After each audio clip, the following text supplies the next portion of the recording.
So here we are in the last lesson of our ActiveCampaign intro training. We covered all the different features on the left-hand side here. The last one I want to show you is settings.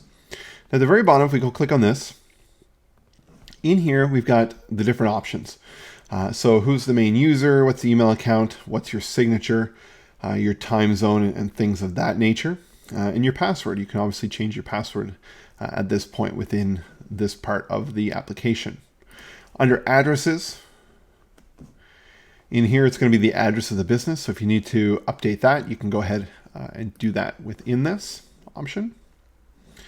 And you can obviously have default addresses for different lists. So if you're running multiple companies within one ActiveCampaign account, you can go ahead and adjust those in here. But in most cases, you're going to have one address set up on your account.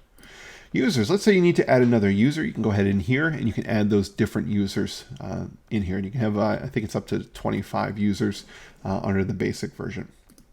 Now under advanced, in here, this is where I strongly recommend. In most cases, if you've bought your ActiveCampaign through us, we've gone ahead and helped you set this up. But the email deliverability, if it's being sent by ActiveCampaign, it's going to come out and it's going to say from Sean, delivered by ActiveCampaign. It's going to have this huge URL that's in there that's just ugly, right? You want it to come as if it's coming exactly from you, and that's where you manage your own email authentication. Now, the key thing with this is you need to have access to your domain, right? Your www address that you have. So if you have it with GoDaddy or Hover or any of those, you need to be able to go into what's called the zone editor and update some CNAME records. So in order to do that, you put in your website address here. So let's do the CRM guy. Right, you click generate, and it's going to give you the directions, right? So it's a text record, sorry, not a CNAME, but a text record you add in here. Now, if you aren't the person that knows how to do that and you have a web person, this is the information you need to send to them. Say, I need 2 text records added to my domain, and the record name is this, and the text record's this, and then the same thing for sender ID. All right, you go ahead here, generate, and send them this as well, right? And everything's good. And then make sure that you hit save and lock those in and make sure that this is kept in place here. And then it's going to come for you, Sean at the CRM guy or Sean at Blue Cow Marketing, your actual email address. That is key. If down the road you are bringing in other integrations, so in this case, if you're using Thrive and you need to do the API connection in here under developer, that's where you get your API URL and your API key. If you're like, I don't know what API is, I don't think I'm ever going to need it, don't worry about it. But if somebody says, hey, I need your API access key and URL for ActiveCampaign, this is where you go and get it.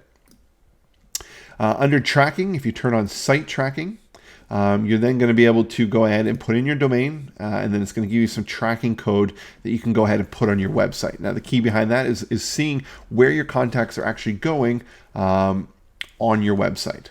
So it's going to be key to put that in place. And I don't have that set up at the moment, but I will do that in the future. So actually, let's go ahead and do that right now. So I'm going to go bluecowmarketing.ca. I'm glad you talked me into it. And we're going to click add. So there it is. And then we here copy and paste the tracking code into the footer of the site. So I'm going to click on this. I'm going to copy it to my clipboard. You didn't see my hit control copy. And now I'm going to go over to my website. And I'm already logged in. So I'm going to go into my dashboard. And I'm going to go down to my Thrive dashboard theme options. And I'm going to go to analytics and scripts. And again, we may have already set this up for you. So I can put it in here. But I want to make sure that it's actually in the footer. So what I'm going to do is I'm going to go into the appearance and editor. And I'm going to find the footer.php. So theme footer right there. And I'm going to go down to the very bottom and find the last footer tag here. And we're going to go ahead. Actually, we're going to yeah, we'll put it there. We'll paste it in. We'll update that file.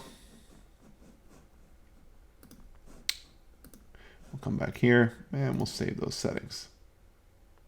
There, and then that's integrated and saved on my site, and everything's good to go. Now, under integrations, ActiveCampaign has a lot of integrations with different options, from shopping carts like WooCommerce, BigCommerce, Shopify. So there's integrations with that. You need to upgrade for that as well. Conversions, that is a feature of an upgraded option, and then the saved responses, which we looked at in here. So this is in essence what you have the ability to do with your settings. At the very bottom, if you click on your name, you can log out, or you can get some support there as well. And you can see where your contact limit is, right? So in our case, the base package we set up was 500 contacts. We're at 355. We have 145 left. Once you hit that 500, you're going to need to upgrade to the next package. So that's where you get your settings. Under apps here, these are all the apps that can be integrated with ActiveCampaign. So if you use any of these, you can integrate them with it. So Eventbrite is a common one. It shows you how you can integrate that right within your ActiveCampaign account. So hopefully this was helpful to you to get through and get learning and using your ActiveCampaign account. As you are aware, we are supporters of ActiveCampaign. We most likely have sold you your account because it's being billed through us. As you see our logos in the top left-hand corner, because we are a reseller of this. So if you do have any additional questions above and beyond, or you wanted some help building out a more elaborate automated campaign or automation sequence, then by all means, we are available for hire to help you out. So thank you very much for making it through these 7 lessons, and I wish you all the best within using ActiveCampaign and growing your business with this tool.